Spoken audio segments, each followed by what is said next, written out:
서로 오면서 오늘 인사할 때 이렇게 인사를 합니다. 옆에 분들 앞뒤에 계신 분들에게 이렇게 인사하겠습니다. 당신은 소중한 사람입니다. 인사 한번 나눌까요?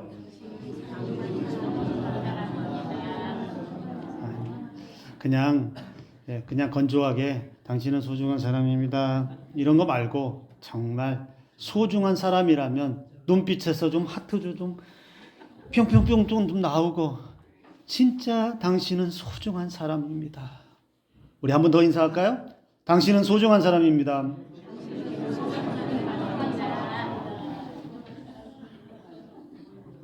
예배의 자리에서 여러분들은 하나님 앞에 지금 당신은 소중한 사람입니다 라고 고백했습니다. 이제 그 소중한 사람에게 어떻게 하는지 내가 다 지켜볼 거예요. 그래서 하나님한테 다 읽을 거예요. 함부로 하거나 소중하게 대하지 않으면 하나님 그때 소중하다고 고백했는데 여러분들은 소중한 사람을 잘 대할 줄 믿습니다. 사람을 바라볼 때 또는 사람들과 관계에서 그 사람을 어떻게 바라보고 어떤 시각으로 바라보느냐라고 하는 것 매우 중요합니다. 우리가 사람을 만날 때도 뭐 첫인상이라는 것도 있고 또는 사람과의 관계에서 이렇게 지내다 보면 그 사람의 장단점들을 다 볼 때가 있지요. 대화할 때라든지 또는 뭐 어떤 행동을 할 때라든지 어떤 일을 할 때라든지 그 사람이 행하는 모든 것들을 보면 저 사람은 다 좋은데 이게 안 돼. 저 사람은 이게 문제야 라고 생각할 때도 있죠. 또는 어떤 사람들은 사람들을 보면서 대화한다든지 일한다든지 사람들과 있으면서 그래도 조금 부족하지만 그래도 내 마음에는 좀 차지 않지만 성에는 차지 않지만 그래도 야 잘한다. 그래도 열심히 하네. 보기 좋다. 이렇게 말이 좀 긍정적이고 좋은 말들이 나오는 사람들이 있습니다. 어떻게 바라보느냐 매우 중요한데 주변에 가끔 이런 분들이 있어요. 매사가 부정적인 사람들이 있습니다. 사람을 봐도 그 사람의 단점만 늘 보여서 단점만 이야기 안 하고 늘 비판적으로 이야기하는 사람이 있습니다. 어떤 일을 보고 어떤 현상을 보아도 그 안에서 좋은 점을 찾는 게 아니고 가장 먼저 이게 문제야. 그래서 안 되는 거야. 라고 비판적으로 부정적으로 생각해서 매사에 부정적인 사람이 있습니다. 근데요, 여러분 기억하실 것이 하나가 있습니다. 우리가 사람을 보거나 어떤 일을 볼 때 부정적인 시각을 가지고 바라보고 판단하고 부정적인 말을 하기 시작하면, 생각을 하기 시작하면 어떤 일이 벌어지는지 여러분 혹시 아세요? 내가 다른 사람을 향해서 부정적인 시각을 갖고 부정적인 말을 하고 어떤 현상이나 어떤 사회나 공동체에 부정적인 것을 먼저 끄집어내는 순간에 어떤 현상이 일어나냐면 나의 단점이 함께 드러납니다. 무슨 말이냐면 내가 누군가에게 너는 그래서 안 돼. 너는 그게 문제야. 너 그렇게 살지 마. 라고 하는 순간에 그 사람에게서 나의 어떤 모습이 비춰지는지 아세요? 나의 단점과 허물이 똑같이 비춰지는 거예요. 우리가 이것을 기억한다면 결코 사람을 대할 때 그렇게 함부로 대하거나 부정적으로 대하거나 또는 비판과 단점을 끄집어내지는 않을 것이다 라는 것입니다. 여러분 세상에 살아가는 모든 사람들을 보면 세상을 반만 보고 사는 사람들이 있어요. 무슨 얘기죠? 반만 보고 사는 사람들. 내가 보고 싶은 것만 봐요. 내가 듣고 싶은 것만 들으려고 해요. 내가 하고 싶은 것만 하려고 해요. 내가 보고 싶지 않은 건 그냥 밀어내요. 보려고 하지도 않아요. 내가 듣기 싫은 말은 귀 딱 닫고서 나는 안 들려 듣지 않으려고 해요. 내가 원하는 것만 생각하고 내가 원하는 것만 듣고 내가 원하는 것만 하려고 하는, 그래서 딱 선을 그어놓고 내가 좋아하는 이 안으로 들어오면 내 사람이고 내가 좋아하는 이 선 안에서 조금이라도 벗어나면 그 사람은 배척하고 밀어내는 세상을 반만 보고 살아가는 사람들이 있습니다. 여러분 우리나라 정치나 이런 현상들도 보면 왜 갈등이 일어나고 분열이 일어날까요? 내 편만 있고 다른 편은 인정하지 않기 때문에 그런 거 아닐까요? 나와 뜻이 맞고 정치적인 견해나 어떤 나와의 생각이 공유되는 사람들은 좋은 사람이고 괜찮은 사람이고 내가 관계해도 좋은 사람인데, 나와 좀 반대되는 의견이 있는 사람들, 나와 뜻이 맞지 않는 사람들, 나와 정치적인 성향이 다른 사람들은 너는 나쁜 사람이야, 너는 틀린 사람이야, 너는 나와는 상종할 수 없는 사람이야 라고 그렇게 밀어낼 때 그 사회와 공동체는 갈등할 수밖에 없는 거고 부딪힐 수밖에 없는 거죠. 오늘 저와 여러분들에게는 세상을 반만 보는 것이 아니라, 사람들도 내가 원하는 사람만 보는 게 아니라, 사람들에게서도 단점만 보는 것이 아니라 함께 전부 다 장점과 단점을 보면서 그래도 단점보다는 장점을 더 부각시켜주고 더 인정해주고 더 배려해 줄 수 있는 그러한 넉넉함이 있기를 주님의 이름으로 축복합니다. 예수님 당시에도요, 세상을 반만 보며 사는 사람들이 있었습니다. 자기가 보고 싶은 것만 보려고 하는 사람들이 있었어요. 자기가 하고 싶은 것만 하려고 그렇게 극악무도한 짓까지도 아무렇지 않게 행하는 사람들이 있었습니다. 오늘 본문에 보니까 그 사람들은 누구냐면 바리새인과 서기관들로 나타납니다. 물론 딱 이들만 그런 것이 아니라 당시의 유대 종교 지도자들이 그랬습니다. 왜 그들은 그토록 그렇게 자신들이 보고 싶은 것만 보려고 했고 세상에 자기와 반대되고 자기와 뜻이 맞지 않는 것들에 대해서는 철저하게 비난하고 배척하고 심지어 박해하면서 그들을 죽음에까지 몰아넣는 일들을 아무렇지 않게 해야 했을까요? 오늘 본문에 보니까 예수님께서 성전으로 가셨을 때에 사람들이 많이 몰려들었어요. 아마도 예수님에게서 많은 가르침들을 받고 싶었고 예수님의 그 놀라운 일들을 보고 싶었던 사람들이 많았을 거예요. 바로 그때에 예수님 앞으로 한 여인을 끌고 오는 사람들이 있습니다. 그게 바리새인과 서기관들이 예수님 앞으로 한 여인을 정말 처참하게 질질질 끌고 와서 그 앞에다 탁 갖다 꿀려놓습니다. 그 여인은 성경에서 말씀하고 있는 것처럼 간음하다가 음행하다가 현장에서 현행범으로 잡혀서 끌려왔습니다. 우리가 눈으로 보지 않았지만 당시의 분위기나 여러 가지 정황상 보면 여러분 그 여인을 끌고 왔을 때 정말 대접해서 끌고 오지는 않았을 거예요. 현행에서 음행하다가 정말 현행범으로 죄인의 신분으로 잡혔기에 그냥 아무렇게나 그냥 질질질 끌고 오다시피 그렇게 잔인하게 끌고 왔을 거란 말이죠. 그런데 그 여인을 예수님 앞에 탁 잡아와서 그들이 노렸던 목적은 뭐냐? 이 죄인, 현장에서 잡혀온 이 죄인을 과연 예수님은 어떻게 하시느냐? 그래서 예수님이 어떻게 하는지 그것을 보고서 예수님을 책잡으려고 책망하려고 예수님에게 뭔가 뒤집어 씌우기 위해서 시험하기 위해서 그래 예수라고 하는 자가 선생이라고 하는데 한번 보자. 그런데 그들의 의도는 처음부터 악했습니다. 목적이 나빴어요. 왜요? 예수를 시험하려고. 그래서 그것으로 예수를 어떻게든지 자기가 극렬하게 싫어하는 자신들이 극렬하게 싫어하는 예수 그리스도를 제거하기 위해서 그렇게 그들은 현장에서 잡힌 그 여인을 무자비하게 끌고 와서 무릎 꿇렸습니다. 그래서 4절, 5절에서 예수님 앞에 고발합니다. 여자가 간음하다 현장에서 잡혔습니다. 모세는 율법에서 이러한 여인을 돌로 치라고 했습니다. 그런데 선생님은 어떻게 하시겠습니까? 자, 무엇을 전제로 깔았냐면 모세의 율법에서는 돌로 치라고 했습니다. 모세의 율법은 즉 그들이 기준 삼은 건 모세의 율법을 들이밀었습니다.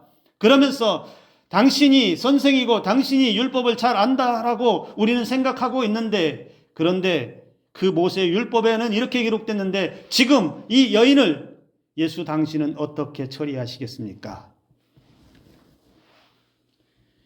율법대로 처리해야 된다라고 하는 것이 이들의 주장인데 율법대로 해야 된다라고 그들은 예수 앞에 지금 우격다짐으로 밀고 왔는데 어찌하나 보자. 법대로 처리하는지 아니면 또 용서하고 자비를 베푸는지, 즉 그 말은 모세의 율법을 지키는지 안 지키는지, 율법에 따라서 행하는지 안 하는지, 그래서 율법에서 벗어나면 그것은 율법을 범했기 때문에 당신도 죄인입니다 라고 그렇게 뒤집어 씌우려고 그들은 만반의 준비를 다 하고 있습니다. 우리 주님은 이러한 사람들, 바리새인과 서기관들의 그 악함을 정확히 알고 있지요. 그래서 예수님은 즉시 어떤 말은 하지 않으시고 이상한 행동하죠. 우리 너무 잘 알죠. 땅에 엎드려서 6절의 말씀에 보니까 몸을 굽히사 손가락으로 땅에 뭔가를 썼어요. 손가락으로 뭔가를 땅에다 쓰셨어요. 바리새인과 서기관들이 그 모습을 보면서 긴장했을 것 같아요. 아니, 뭘 하려고 그러시는 거지? 도대체 뭘 쓰시려고 저러는 것이지? 정확하게 예수님이 땅에서 뭘 썼는지는 우린 몰라요. 저도 몰라요. 이런 해석을 이제 예전에는 많이 했었지요. 예수님이 뭐라고 썼을까, 땅에다가. 그래서 어떤 분들은 이렇게도 얘기한 적이 있어요. 거기 있는 사람들, 그 주변에 돌 들고 언제든지 쳐라! 그러면 돌 던지려고 준비하고 있는 사람들의, 나와 있는 사람들의 이름을 다 썼을 것이다. 노인수, 제일 앞에 서 있어. 이름을 썼을 것이다. 또 어떤 사람들은 그 이름 쓰고 그 옆에다가 노인수, 무슨 죄, 언제 지었지? 김아무개, 무슨 죄 지었지? 죄 목록을 옆에다 썼다라는 해석도 많은 목사님들이 그렇게도 설교도 하셨습니다. 여러분들 생각에는 예수님이 땅바닥에다가 뭘 썼을 것 같아요? 땅바닥에다 뭘 썼을까요? 지금 돌을 들고 있어요. 사람들은 말만 하면 지금 언제든지 던질 준비가 되어 있어요. 근데 저는 이런 생각을 해봤어요. 우리 주님이 그 땅바닥에다가 이걸 썼을 것 같아요. 너희는 먼저 하나님을 사랑하고 내 이웃을 내 몸과 같이 사랑하라. 조금 전에 바리새인과 서기관들이 뭘 들이밀었다고요? 모세의 율법을 들이밀었어요. 죄인은 반드시 돌로 치라고 했어요. 음행하다 잡힌 자는 돌로 치라고 율법을 들이밀었어요.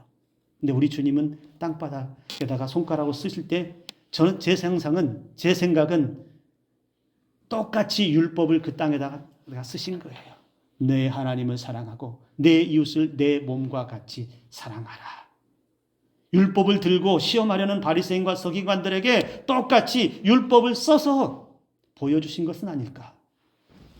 그리고 나서 이어서 바리새인과 서기관들의 기대를 무참히 깨버리는 말씀을 합니다.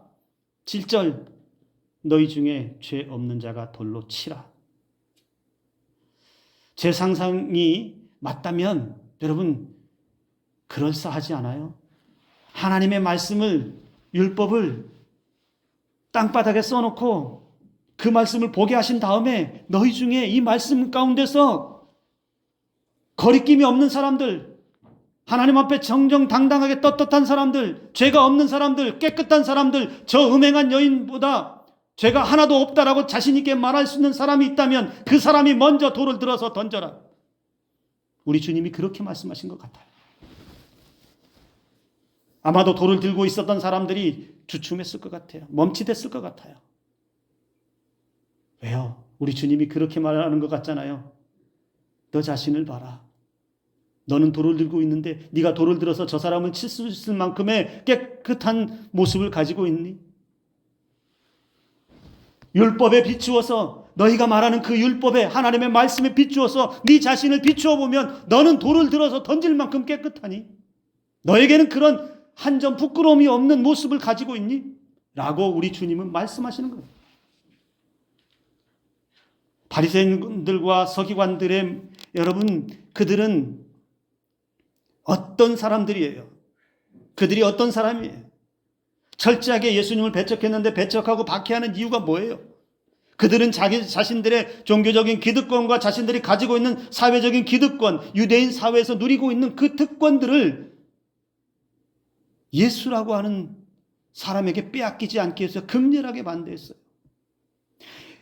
예수님이 이 땅을 구원하시기 위하여 메시아로 오신 것을 그래서 극렬하게 반대했고 믿지도 않았고, 그리고 많은 무리들이 그 구원함의 은혜 앞으로 몰려들 때에 이 바리새인과 서기관들은 자신들의 그 기득권 빼앗기지 않으려고 예수님을 그렇게도 박해했고 죽음으로 몰아넣는데, 심지어 모함에서 함정을 만들어서까지도 어떻게 해서든지 예수님을 죽이려고 애를 썼던 자들이 바로 이 바리새인과 서기관들이에요.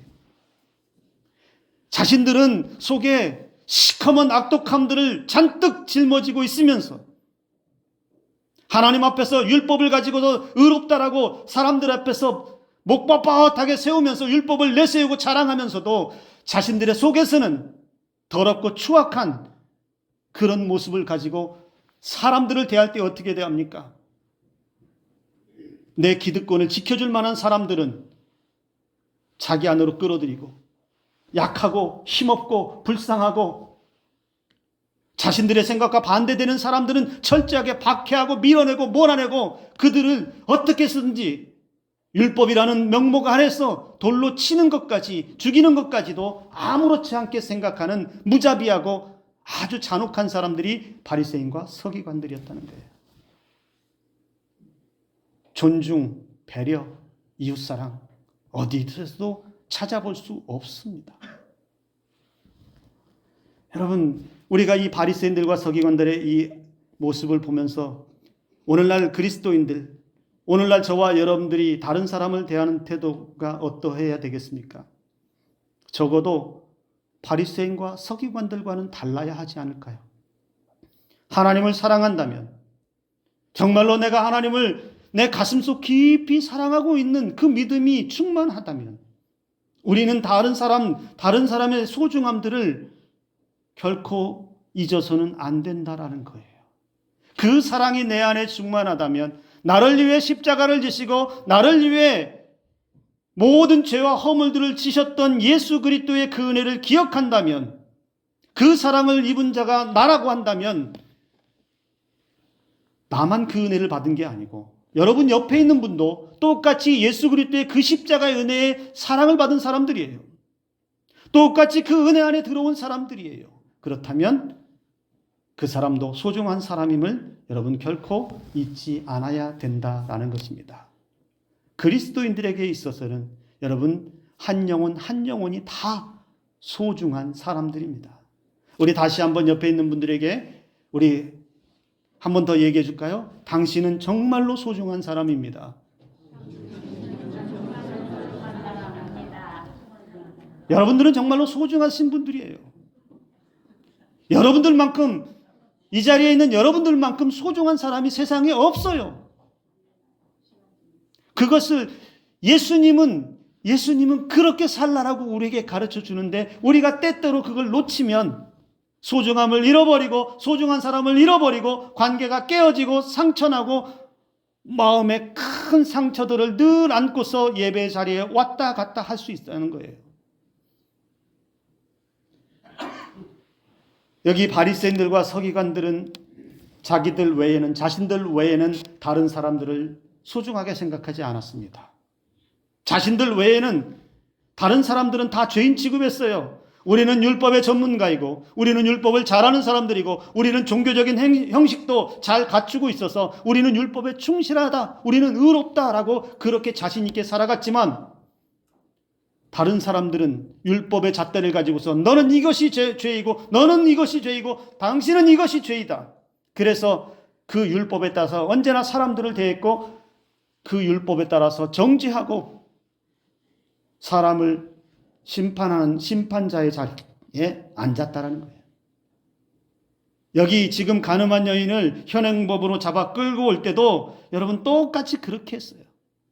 물론 예수님을 시험하기 위해서 예수님을 어떻게 해서든지 무너뜨리기 위한 그 악한 음모가 있지만, 그 힘없는 한 여인에게 대할 때도 똑같이 그렇게 무자비하게 대했다는 거예요. 신앙인은 예수님을 사랑하는 것처럼 다른 사람을 사랑하고 소중하게 대할 수 있어야 합니다. 내가 신앙생활 오래 했다면, 내가 성경을 많이 배웠고 알았다면, 내가 하나님의 은혜를 지금까지 많이 받았다면 적어도 내가 은혜 받은 만큼 다른 사람을 소중하게 여기고 사랑할 수 있는 은혜가 있어야 될 줄로 믿습니다. 내가 하나님의 사랑을 깊이 있게 믿고 있는 사람이라고 자신하고 있다면 그 자신감만큼 더 배려하고 더 사랑하는 은혜가 저와 여러분들에게 있어야 된다는 겁니다. 바리새인과 서기관들은 그랬지만 여러분, 예수님이 여인을 대하는 모습을 한번 보십시오. 예수님은 달랐습니다. 분명 예수님 앞에 지금 엎드려 있는 그 여인은 죄인이 맞습니다. 그들의 율법에 비추어 보면 그는 율법대로 한다면 정말로 돌에 맞아 죽어야 하는 것이 당연한지도 모르겠습니다. 그런데 우리 주님은 그 힘없는 그 죄인의 모습으로 현행범으로 잡혀온 그 여인에게 바리새인과 서기관들처럼 함부로 대하지 않아요. 말도 함부로 하지 않았어요. 그 여인을 사랑으로 대하고 그 여인에게 친절하게 대하는 예수님의 모습을 볼 수 있습니다. 그러면서 예수님은 그 여인에게 율법을 들이밀면서 너 이러했기 때문에 이건 이런 율법에 걸렸어. 너 이 율법을 범했으니까 너 죄인이야. 이렇게 말하지도 않아요. 물론 여러분 여기서 그 여인의 죄를 두둔하자라고 하는 게 아니에요. 예수님은 어떤 비판도 부정도 비난도 따져 묻는 것도 없습니다. 오히려 그 여인의 죄에 대해 심판할 수 있는 위치에 있는 분이 예수님이지만 바리새인과 서기관들이 아니라 정말로 심판하셔야 하는 분이 계시다면 그분은 예수님입니다. 그런데 그 여인을 심판의 대상으로도 바라보지 않았다는 거예요. 왜 그럴까요? 그 여인도, 그 힘없는 여인도 천하보다 귀한 한 영혼이기 때문에 그렇습니다. 예수님이 보시기에는 이 여인도 구원받아야 할 천하보다 소중한 한 영혼이기 때문에 우리 주님도 함부로 대하지 않는 거예요. 죄인이기 때문에 막 취급해야 되는 게 아니라 이 여인도 사랑하는 그 은혜를 보여주고 있다는 겁니다. 돌을 들고 있던 사람들이 양심의 가책을 느끼고 떠나갔습니다. 그리고 예수님과 여인 둘만 남았을 때 말씀하십니다. 여자여, 너를 고발하던 그들이 어디 있느냐? 너를 정죄한 자가 없느냐? 여인이 대답하죠. 주여, 없습니다. 아무도 없습니다. 성경에서는 여인과 예수님만 있었다라고 말씀하고 있어요. 그러면서 예수님이 이어서 이렇게 말해요. 나도 너를 정죄하지 아니하노니. 나도 너를 정죄하지 아니하노니 다시는 죄를 범하지 말라. 사람들은 여인을 대할 때 죄를 물었습니다. 사람들은 바리새인과 서기관들은 여인을 대할 때 율법을 들이밀고 정죄했습니다. 죄인 그 이상도 말하지 않고 율법으로 돌로 치는 것 그 외에 말하지 않았어요. 그냥 죽어야 할 여인으로 됐습니다. 예수님 앞으로 끌고 올 때도 그렇게 막대해도 괜찮은 죄인 취급했습니다. 철저하게 무시했고 힘없는 한 여인의 영혼을 짓밟았습니다. 그런데 예수님은 가늠한 그 여인을 향해서 책망도 심판의 말씀도 따져 묻는 것도 없이 뭐라고 말씀하셨다고요? 나도 너를 정죄하지 않겠다. 그러면서 다만 한 가지, 다시는 죄에 빠지지 말아라. 나도 너를 정죄하지 않는다. 다만 다시는 같은 죄에 빠지지 말아라. 이렇게 당부하셨다는 거예요. 우리 자신을 돌아보면 우리가 때로는 사람을 쉽게 판단할 때가 있습니다. 조심해야 하지요. 예수님도 판단하지 않는데 예수님도 정죄하지 않는다고 말씀하는데 우리는 다른 사람 판단하는데 너무 익숙한 건 아닌지, 우리는 다른 사람들을 바라볼 때 그 사람의 허물이나 약점이 보이면 입이 근질근질할 때 참지 못할 때가 있는 것은 아닌지, 마치 나는 의로워서 나는 모든 것을 잘하고 있는 사람처럼 다른 사람들의 잘못이나 허물을 보면 내가 심판자가 되어서 정죄하기에 앞장서는 것은 아닌지, 그러다가 관계가 깨지고 그러다가 다른 사람들을 상처내고 그러다가 또 지나고 나면 후회하는 일들을 반복해서 만드는 것은 아닌지, 오늘 우리는 우리 자신을 돌아보면서 우리 주님의 말씀이 우리의 가슴에 항상 들려지기를 주님의 이름으로 축복합니다. 나도 너를 정죄하지 아니하노니. 사랑하는 성도 여러분, 우리가 막대할 사람은 이 세상에 단 한 사람도 없습니다. 앞서도 말씀드렸지만 모두가 다 하나님 앞에서는 소중한 사람이기 때문에 그렇습니다.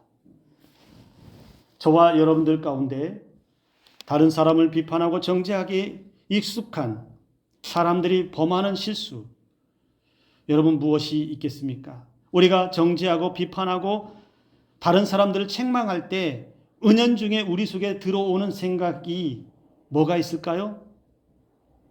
내가 따끔하게 충고해서 바꿔야지. 내가 그 사람의 잘못을 지적해주면서 충고해서 그 사람이 달라지겠지. 아니요, 안 달라져요. 오히려 그 사람을 한 번 더 안아주고 따뜻한 위로의 말 한마디가 오히려 그 사람을 변화시킬 줄로 믿으시기 바랍니다. 베드로전서 4장 8절에 우리에게 이렇게 가르쳐 줍니다. 무엇보다도 뜨겁게 서로 사랑할지니 사랑은 허다한 죄를 덮느니라. 죄를 심판하고 죄를 비판하고 죄를 정죄하는 것보다 더 큰 능력을 발휘하는 것이 그 사람을 향해서 소중하게 대하고 뜨겁게 사랑하는 것이다 라는 것입니다. 우리가 다른 사람을 향해서 돌을 들기 전에, 우리가 다른 사람들을 향해서 책망의 말을 꺼내기 전에, 다른 사람들을 비판하고 부정하려고 내 속에서 끌어오르기 전에 우리가 먼저 해야 될 것이 있습니다. 혹시 내가 맞아야 할 돌은 없는지, 혹시 내가 비판받을 만한 것은 없는지, 혹시 다른 사람들로부터 책망받을 만한 것이 내 속에는 없는지를 먼저 돌아볼 수 있어야 합니다. 그렇다면 주님의 말씀이 들려질 거예요. 너희 중에 죄 없는 자가 먼저 돌로 치라고 하시는 그 말씀이 떠오를 거라는 거죠. 신앙에는 여러분 무슨 일이 있어도, 아니 신앙은 아니라 세상의 모든 사람들이 다 그럴 것 같은데요, 여러분 사람을 잃어버리면 안 돼요. 우리가 돈을 잃을 수도 있어요. 명예를 잃어버릴 수도 있습니다. 권력을 잃어버릴 수도 있고요. 때로는 건강을 잃어버릴 수도 있어요. 그런데 잊지 말아야 할 것은 내 주변에 있는 사람들을 잃어버리면 안 됩니다. 하나님은 내 주변에 있는 사람들을 통해서도 역사하시고요, 그 사람들과 합력하여 선을 이루어서 예수 그리스도의 아름다운 공동체도 만들어 가시고 이 땅에 하나님 나라가 이루어질 수 있도록 은혜도 베풀어 주신다는 거예요. 여러분, 우리가 세상에서 살면서 사람을 잃어버리면, 사람과의 관계를 잃어버리면, 소중한 사람을 잃어버리면 우리의 인생이 얼마나 고통의 삶을 살아야 할까요? 오늘 저와 여러분들 모두는 다 하나님의 형상대로 지음받은 소중한 사람들입니다. 옆에 있는 분들 한번 얼굴 보세요. 나와 다르게 생겼어도요, 그래도요, 이래봬도요, 하나님의 형상대로 지음받은 얼굴이 여러분 옆에 있는 분이에요. 보이세요? 하나님의 형상이? 즉 그 말은 여러분 다 소중하다는 거예요. 하나님이 누구는 존귀하게 소중하게 지었고 누구는 대충 아무렇게나 막 그냥 버려지는 인생으로 지은 사람이 있는 것이 아니라는 거예요. 각각의 다르고 각각의 성격이나 모든 삶의 모습양이 다르지만 모두가 다 하나님 앞에서는 소중한 한 영혼이라는 것을 여러분 기억하시길 바랍니다. 우리는 때로는 들에 핀 꽃도 함부로 대하지 않을 때가 있어요. 그런데 어찌 우리와 관계를 맺고 살아가는 사람들, 또 우리가 마주치는 사람들을 함부로 대할 수 있겠습니까? 오늘 예수님의 말씀이 저와 여러분들의 가슴 속에 남아 있기를 주님의 이름으로 축복합니다. 너희 중에 죄 없는 자가 돌로 치라. 나도 너를 정죄하지 아니하노니. 이 말씀을 기억하면서 우리가 정죄하는 사람이 아닌 사랑하는 사람, 소중하게 여기는 사람, 그래서 많은 믿음의 사람들과 함께 하나님의 은혜를 우리의 삶의 자리에서, 우리가 활동한 모든 삶의 지경에서 누리시며 살아가는 복된 성도들이 되시기를 주님의 이름으로 축복합니다. 기도합니다.